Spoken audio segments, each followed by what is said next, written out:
Today we have Naomi, and Naomi is going to talk to us today a little bit about life insurance and why she believes every single person should have life insurance. Naomi's been in the industry for 10 years now, Yeah, right? about 10 years. And your mom has been in the industry for now 30 years, just retired, so you've taken over the business.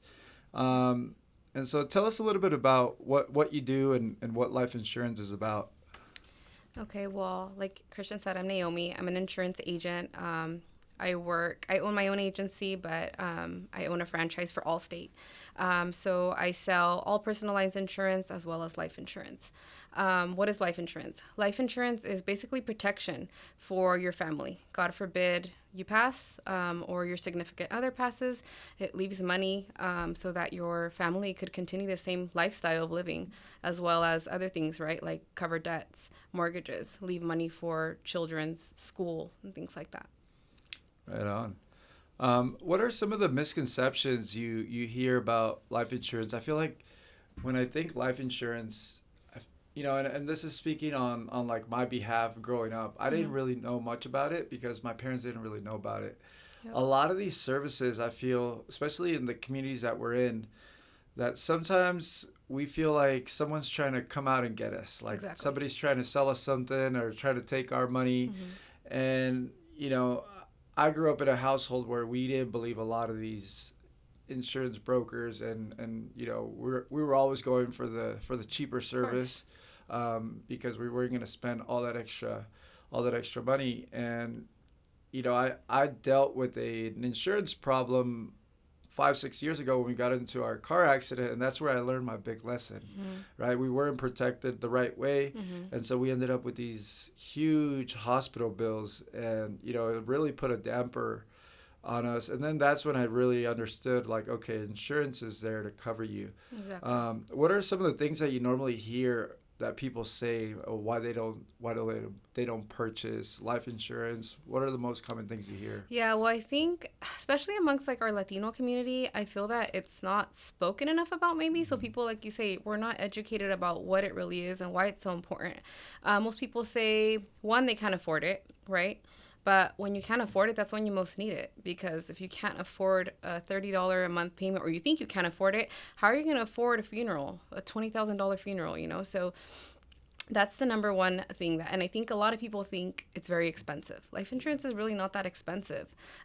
It's just that we have misconceptions about it. And again, in the Latino community, we don't really speak about it. Like you said, I grew up with a mom that's been in insurance for over 30 years, right? So that was something I always knew.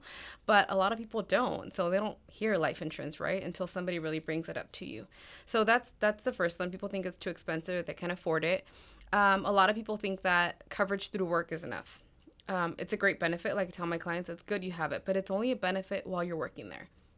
The minute you leave that job, or if you get laid off, like for example during the pandemic when a lot of people went through layoffs, you lose your benefits, and so you don't have any life insurance. God forbid something happened during that time that you don't have a job.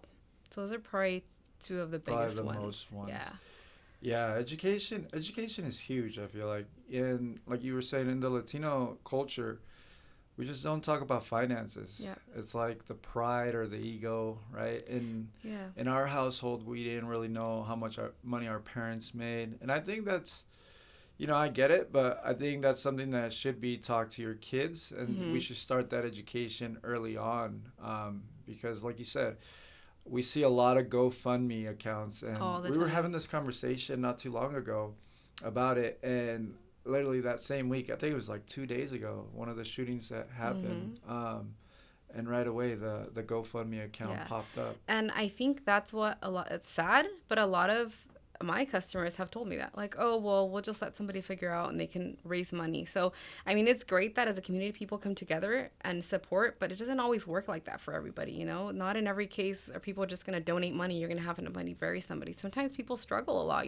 So I feel like people shouldn't really rely on that because what if times are tough when you go through something like that and you don't, people don't donate enough money? Like, I feel like you shouldn't leave that upon somebody else. That should be a responsibility that we have to take on our own. And speaking of that, that is something that sometimes parents tell me, like, oh, let my children figure it out on their own. But it's like, why? Like if you can leave a legacy, American people do that a lot, in the Anglo community. That's like their thing. That's how they become rich, right? Because they leave a legacy for their children. They leave them a good amount of money.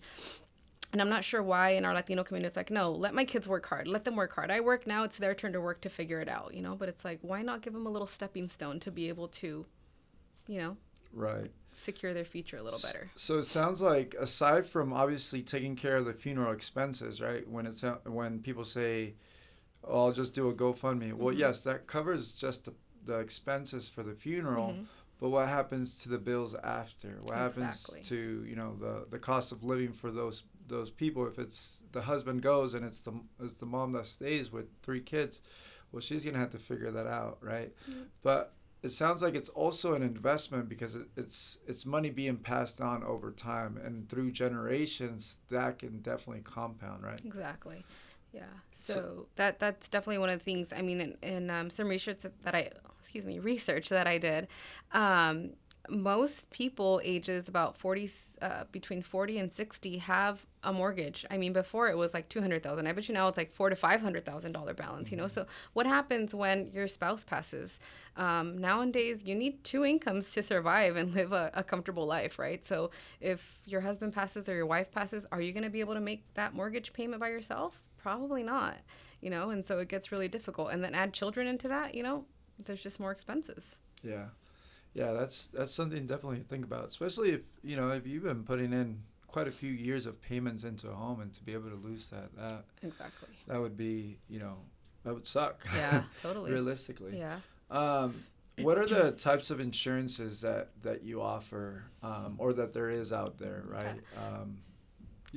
So there's 2 types of life insurance. There's term life insurance, which is locked in for a certain number of years, right? So you can go anywhere from 10 all the way to 40 years.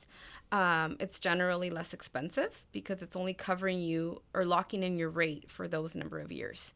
But it's also very popular amongst the younger community, because you can lock in a fair amount of money for a very decent price. And then you have permanent or whole life or universal life, which is what a lot of people know it as. And basically that's a permanent plan. So that plan is going to lock in your rate for the rest of your life. And the benefit of that one is you can fund it as you want. So if you want to put more money into it so that it accumulates cash value, that's an option. Some people like to buy a policy for their children that are going to go to school, go to college, right? They start it when they're young. If you fund it appropriately, by the time the child's 18, you could have a good amount of money in there to pull out and then pay for your child's schooling, basically. What is a type of insurance that you see, or maybe that people purchase the most amongst our community? Term policies. Term. So that means like a 15, 30 year policy? Yeah. Between a 20 or 30 years for the most common. 10 year, I like to say it's very inexpensive, but I mean 10 years fly by, right. So I say if you can lock in a 20 to 30 year, you're best off. Why? As well, because you have a mortgage probably, or you have loans, or you have children growing up right now. Anybody who has young children, a term's the best way to go. You can purchase a $500,000 policy. If you're healthy, you're probably looking, I don't know, like between $30 and $50, depending on your age, a month. It's, it's money that we spend right on a daily coffee. Yeah. And what about once when the term ends and let's say nothing happened, right? Am I able to get that money back? Am I able to get a percentage out, or is that? No. So that's the disadvantage with the term, right? But you kind of got to see it like it's protection while you have it, right? We pay for auto insurance only because it's required, right? But you don't get anything back if you don't have an accident. So that's kind of how life insurance is, the term life, right? You're paying for it in case something happens. If nothing happens, there is no money return on the term. Okay. Yeah. So ideally, if you could afford it, you'd recommend to go with universal, yes. Like a more permanent. Yeah. And what are the terms on something like that? Price-wise? Yeah. So somebody like in their mid-30s, depends how much you want, right? The policy started at $100,000. For like myself, I'm mid-30s, right? A policy for me would probably cost between like $80 and $100 a month. Okay. So I mean, you can see if you want $500,000 on a permanent, I mean, you're probably looking at about $300 a month. So the price gets pretty high once you're trying to lock in a good amount of money. Right. Yeah. But it's also the return, right? Of course. You're guaranteed that return, and you're looking into future generations, right? It's your kids are going to be the ones, maybe your grandkids are going to be the ones that benefit. Yeah. And it goes back to obviously passing down wealth, right? You teach your kids to do it, and you teach the other kids to do it, and then this over time just compounds, and it sets up your future. Realistically, and you talk about leaving a legacy, right? Like, what is the Albor going to be? What are they going to look like in 2 generations down? And I think that's something that's very important to our culture, because we have the immigrant that comes from Mexico, right? Makes the sacrifice, works their butt off in the U.S., and then their kids get to have that ability, right? And so, I think being able to pass this information on and allowing the kids to be able to take on that next role, right? That next sacrifice. Yep. All of a sudden, 2, 3, 4 generations down, we're doing pretty well. Exactly. Right? And I think this is something that everybody should really think about, because, that's how we raise our names, our last names. That's how our family grows over time. Yeah. And we were having this conversation. Like, I would love the Diaz family for, 3 to 4 generations down to be able to own multiple real estate and be able to use, something like this to kind of help that as well. Exactly. Yeah. That's what it's about.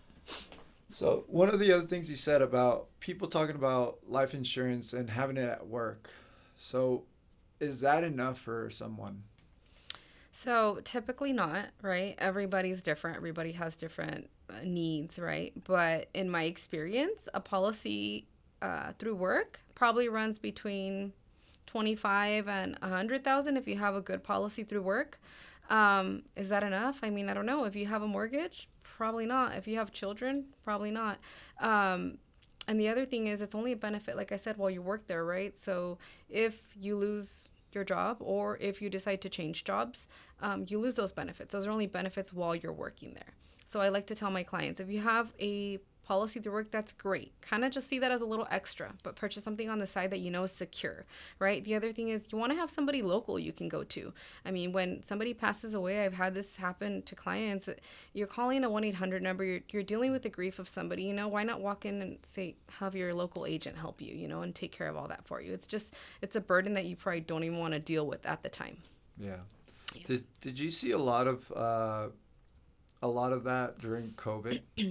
Yeah. So it was my, second year in business, or first, actually. First year in business, and I think I delivered 3 life insurance checks that year. It was surreal. It's one of those things that you probably never think you're going to do, but it's not a good feeling, but it's that feeling of like, wow, we protected somebody, right? Because these are policies that my mom sold. We protected a family, and although they're grieving right now for their loss, that money is going to benefit them in some way. Yeah, that's always the interesting part, right? Like, you're depositing money into this account, which you may never use, but then something like COVID happens. Yep. Man, and during COVID, so many people lost their family members. Yeah. I wonder, so what is, okay, so let's say a sickness comes in, right? Let's talk a little bit about how I'm able to get life insurance. Okay. What is the process? If I was to come to an agent and say, hey, I'm looking to get life insurance, what would be the first steps that would happen? So you walk in, we get you a quote, right? We're going to try to give you an average price based on what you're telling me your health is like. I give you the quote. You say, okay, yeah, let's proceed. So we submit an application. They ask you basic information. You do need to have a valid social, so you need to be a legal resident. And then they ask you medical history. Do you have any diseases, do you take medication for anything? They want to make sure that you do check in with a doctor at least once a year. They are checking things like your driving record, right? Because if you're an unsafe driver, you're a higher risk. Major like DUIs, right? Those kinds of things they definitely look at. And then we submit the application. Depending on your history and what they see, because they pull like your RX, right, to see if you've had any medication prescribed in the last year. If they see everything looks good, sometimes they waive your medical exam, depending on your age. Other times, they'll go ahead and set you up to do a medical, kind of like your annual physical, right? They'll draw blood, take urine samples, weigh you, measure you, and then it goes off to underwriting. They take a look at everything and they say, okay, yep, this person's healthy, go ahead. Or, oh, you know what? No, labs came in a little abnormal here. This came in their medical history. So, yes, we can insure them, but it's going to be this much more. Or, you know what? At this time, they don't qualify. Okay. Yeah. So does that mean, So usually the younger you are, the better rates you'll get. Yes. And so obviously your health Yes. definitely affects that. Yes. So making sure you're taking care of Yep. yourself and picking the right time is going to be important. And so once I decided to purchase an insurance policy, it just goes on automatic. How does that work? What are some troubles that you see? In terms of like once It's set, yeah. Once it's set up, I mean, you set it up on an automatic payment, so it's just going to be coming out of your bank account every month. Troubles in funding it, or like, what do you mean, like people paying for it? Like if somebody struggles to fund it, how does that work? Do they? Oh, I got you. So they'll give you like a grace period, right? So you have like, I think they'll wait for you up to like 3 months to catch up if you're not able to pay it for whatever time. But after that, it would cancel. Okay. So you'd have to either submit for reinstatement or complete a brand new application. Yeah, so it's definitely important to keep up with your life insurance. And that's kind of one of the reasons why I tell my customers, I mean, I could sit here and tell everybody, yeah, you need a whole life policy, you know, that's going to be the best one for you. But if you can't afford it, and when things get like tight in your income, that's going to be the first thing you're going to want to let go of, right? Because that's your extra as people see it. Then what's the whole point of selling you that? You know, you paid, I don't know, for a year and now things got tight and you're going to cancel it. It's not worth it. I want you to be able to get a policy that even if things get tight, you can keep that $40, $50 a month payment. Right. Yeah. Yeah, that's something to take into consideration. Yeah. Okay. So if I have a sickness now, is there any types of sickness out there that life insurance will say no go? Yeah, I mean, obviously, like the major ones, obviously, like if you have cancer, you know, that kind of stuff. We'll take diabetes, we'll take high blood pressure, but it has to be under control. Okay. So, you know, you have to be checking in regularly with your doctor. Your A1C level has to be at a certain amount. Those who are diabetic will understand, you know, it's a number that they measure you over a 3-month average of your sugar levels. If that A1C level is too high, they're not going to accept you because it means you're not taking care of your health. Okay. But yeah, probably all the major sicknesses that you can think of are probably going to knock you out right away, like cancer and terminal illnesses like that. Yeah, but pretty much anything else we can take as long as it's under control. Okay. Yeah. And now, what about the age differences? So what do you normally see on your payment plan? Let's say a person who is 20 years old versus a person who, you know, might be listening to this and is 60 years old and just got sold at 60. It was like, you know what? I definitely need to think about it. Yeah. It's always going to be more expensive, right? So that's why I tell my clients, the longer you wait, oh yeah, I need to get it, but you know, just in a bit, you know, or I'll wait in a couple months, I'll start it, or things like that. The longer you wait, the more expensive it's going to get. I mean, somebody in their 20s could probably lock in a term policy for under $20 a month. Somebody who's 60 is probably going to lock in a term policy for like $100 a month. So as you can see, you know, it's a big difference in the price. So it's better lock in something at a younger age than wait until you get older, because you're probably still insurable, but you're just going to pay a higher price for it. Yeah. What was that feeling like when you had to deliver those checks? Honestly, it was very nerve-wracking. I was very nervous. It was actually a family friend, one of them that I delivered. I grew up with her daughters, and interesting story. Like the husband had life insurance for a very long time. They went, I think, like to visit their daughter. She was away at college, and he got ill while they were out there and passed away. So it was like very sudden. The wife knew that her husband had life insurance, but had no idea how much he had. So it was just really eye-opening, and like the realization of like, wow, like, you know, I'm helping out a family member, you know, like I said, it never brings back the person, right? Because money's not going to replace your loved one. But after you're done grieving and things get tight, I mean, who wants to work, you know, when their spouse passes away or somebody in your family passes away, you know? So that money allows them to be able to take time off work, you know, and it gives them that income to be able to just continue until they're able to get back on their feet and be stable. Do you do any type of education? Well, this is one of them, right? So yeah. aside from this, do you do any types of seminars? No. I mean, I feel like that's been one of my goals. As you know, I'm a new business owner. I just took over my mom's business about 2 years ago.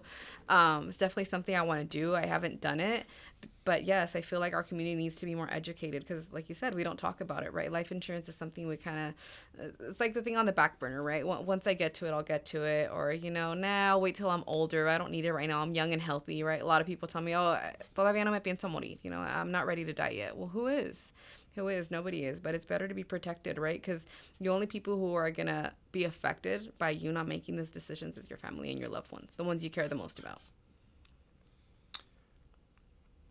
If you were to explain it to a kid, right, to a 10-year-old kid that says, how would you explain it in very simple terms? Explain life insurance? I say it's love protection, right? It's something that your parent bought to protect you because they love you, right? Because, our kids are everything. They're the ones that we want to protect. They're the ones that we care about, right? Who wants their child suffering economically if you pass, right? That's why I tell my clients all the time, God forbid you pass tomorrow. Do you want your child struggling, or the other parent like, man, you can't get him clothes for school, get him, new shoes.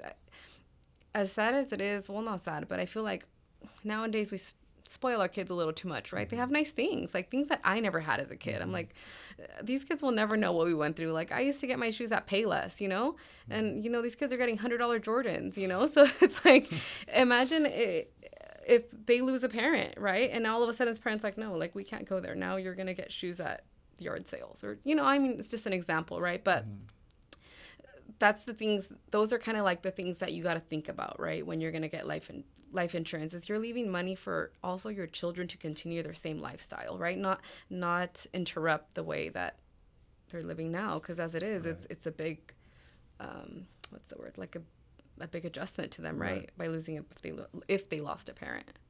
Yeah. And so life insurance works per individual, right? If you're married, single, that doesn't matter, or no. I actually always recommend clients to get their own policy, because a lot of times, if you purchase a policy with a spouse, it ends when the primary one passes, right? So so there is a couple. Yes, policy. you can get it that way, but like I said, the secondary person would only get a smaller amount. They can't match what the primary gets, and then once the primary passes, policy canceled for secondary. Okay. Yeah, they can't continue with the policy.